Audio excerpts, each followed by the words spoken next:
In this video we're going to be taking a look at Darth Revan for the Black Series 6-inch line. So this was obviously a highly anticipated action figure in the Black Series line at the time.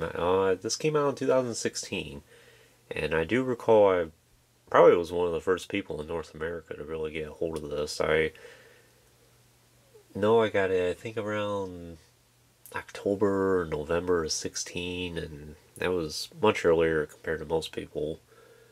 I don't think it really started becoming more of a mainstream item until early 17. And of course, it sold out extremely quickly, and it was repacked in the archive line not too long ago, and it seems like that one sold out pretty quickly as well. And also, at the time of this video, we should be getting the TBC one here really soon, which I have a few of those on pre-order.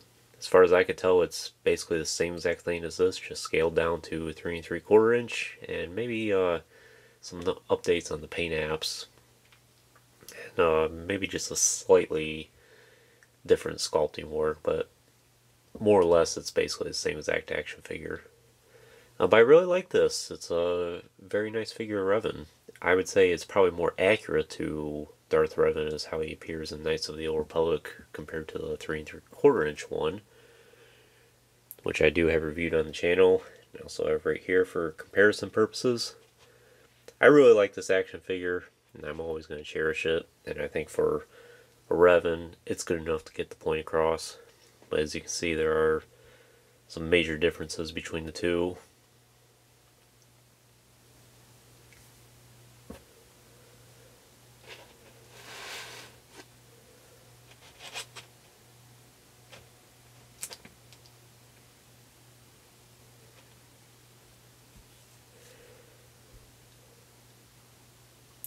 What else can I really say about Revan, to be honest?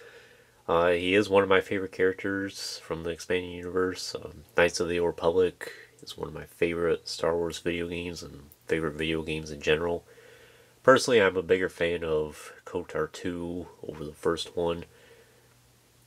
Both are incredible games and fantastic. It's just, I think the second one, I like that dark nature that it has a lot more compared to the first one. The first one's like your typical vanilla good versus evil type story, and expanded upon that, while KOTOR 2 I think dives a little bit more deeper into a philosophical story, and it's not really defined as to exactly what's light and what's dark. It's kind of gets more into the gray Jedi, or it's like, is in some ways is the dark side really bad, or is the light side really good, or the Jedi good, or the Sith good, or the Jedi evil, or the Sith evil? You know, it dives into a lot of those questions, and you start questioning, it's not your typical Star Wars story. So I like the second game a lot more for those purposes. Plus, I think the second game is much, much longer and has a whole lot more content. Let's just go ahead and take a look at Revan here. He is a little bit of a fragile action figure, and I'll point this out now. I've always had a problem with his legs here. They're very loose, and I have had times where Revan ends up doing something like this, where he's standing like this, and then and not falling over while standing upright. His ankle joints actually will give out on him and then do something like that. So very loose, and even on a stand, oftentimes he'll end up doing that. He'll just be standing there and then whoop. So something to watch out for. I don't know if other people have this problem. I haven't really heard a whole lot about it. And again, I haven't actively looked out for anything.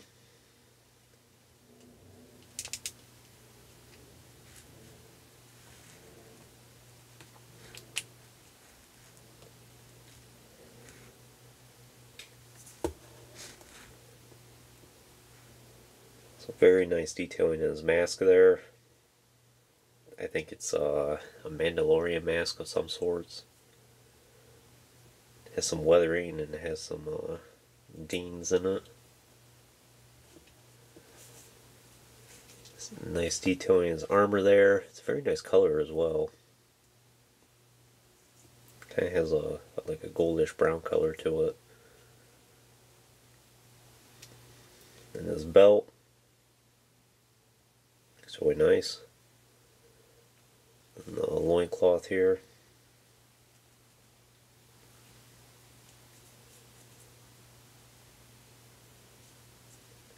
Hood is plastic, and then the cape is soft goods. And his skirt is soft goods. Which I think is a pretty good combination. The only downfall with the molded hood is that you can't really take it off, and it hinders the articulation in his neck. Can't really get him to look around much other than just slightly to the sides and then straight forward.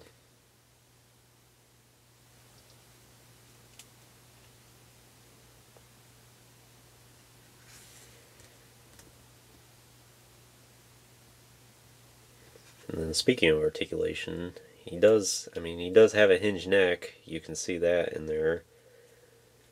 But you can't really use it for much. So that's the one drawback with Revan there. He does have hinged shoulders, and hinged elbows, and hinged wrists. This one goes in and out, and this one goes up and down. He has a joint the torso. He does have hinged hips, and the swivel thigh, and then the double joint the knees, I'm pretty sure. Yeah, he has the pins there, which I guess that'll be something that's obviously going to be different with a 3 3/4 inch figure, is he won't have the double joint with the pins there, and of course the rocker ankles.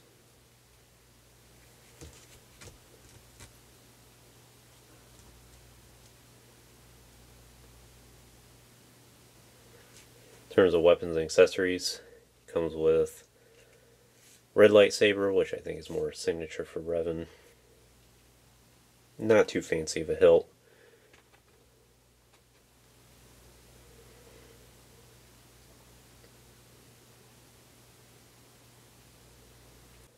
And he doesn't have a spot on his belt, unfortunately, where you can put any of the hilts anyway. Then he also includes this purple lightsaber. It's kind of interesting that Revan's been associated with 2 lightsabers in recent years. I've always thought of Revan as just having the one red lightsaber.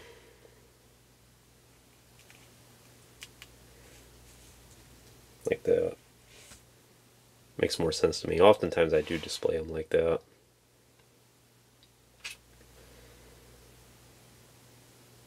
But that is an interesting looking hilt he has. Nice purple blade.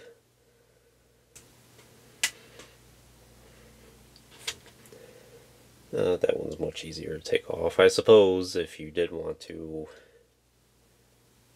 attach these lightsabers to his belt, let's see if I can do this. Could do something like that. I'm not sure if that was the intention. And let's just go and see if I can get that off. Some of these lightsaber blades you have to be careful with because you don't want to risk breaking inside the hilt.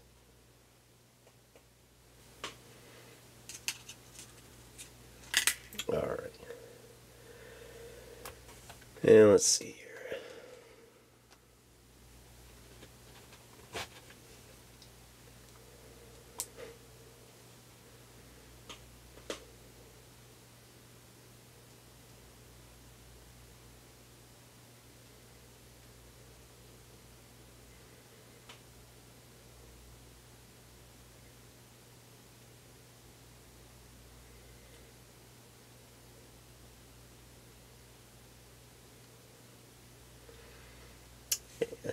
Something like that. It is pretty loose, and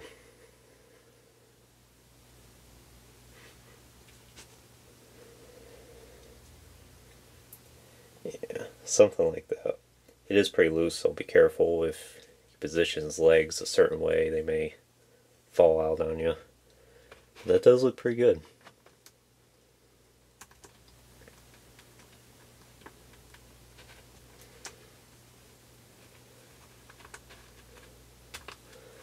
Seems like something Revan would do.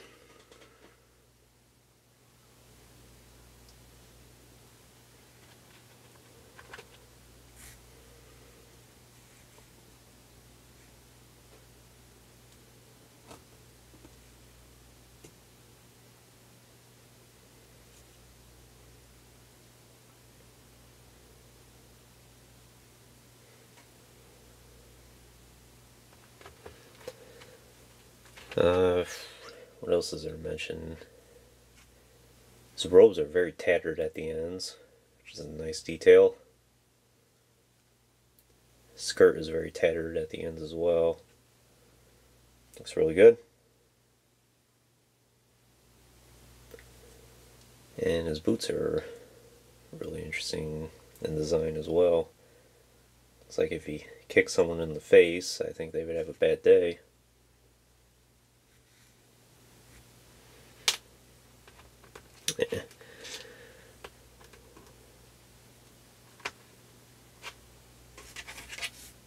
Let's do this.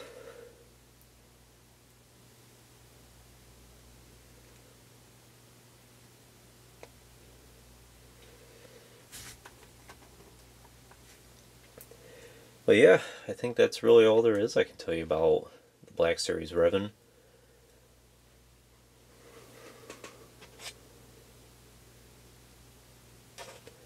So would I recommend them for your collection? I totally would. If you don't have this in your collection by now, I would suggest going ahead and getting them. Not sure what the going rate is these days. The fact he's been repacked, maybe he's a little bit cheaper than he was, but who knows? There's the Black Series Revenge of the Sith Anakin out there, where it seems like no matter when he gets repacked, he always goes way back up in the price again like he was before. So keep an eye out for it. I have not gotten Bastila and Malak yet at the time of this video, but I do plan to soon.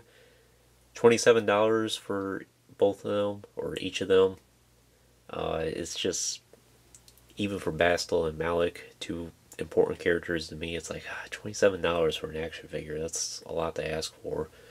Then when you add in the shipping and the taxes, it ends up being like $60 before it's over with, and it's like, I'll hold off for another time for that. Maybe I'll get them on sale. But I will review both of them on the channel at some point. I also do have the Zalbar and the Jedi Revan that I'll show off in another video as well at some point. So stay tuned for those. And maybe at some point I'll do a Knights of the Old Republic collection video. I think I have pretty much all the Knights of the Old Republic related action figures at this point. Minus Bastila and Malak. And there's also the Roland Dyer from the comic pack that came with Jariel. I do have the Jariel action figure, but I don't have Roland. So hopefully someday. It's an expensive action figure, but we'll see. But for Revan here, highly recommended. Probably one of the greatest expanding universe characters ever made. I do think he's been overused a lot at this point. In fact, sometimes it's like, oh, it's Revan again, but I think back to the Revan back in the 2000s, and it's like, yeah, that's when Revan was at his prime, and he's still a really cool character to this day. Just hope that someday Disney doesn't decide to get a hold of him and start ruining his character, but we'll see. So anyways, that concludes this review. I hope you enjoyed it. Stay tuned for plenty more reviews in the future. There will be lots more to come. And if you have not already, please like the video and subscribe to the channel. I greatly appreciate your support. And check out some of the links in the description as well. Thanks for watching.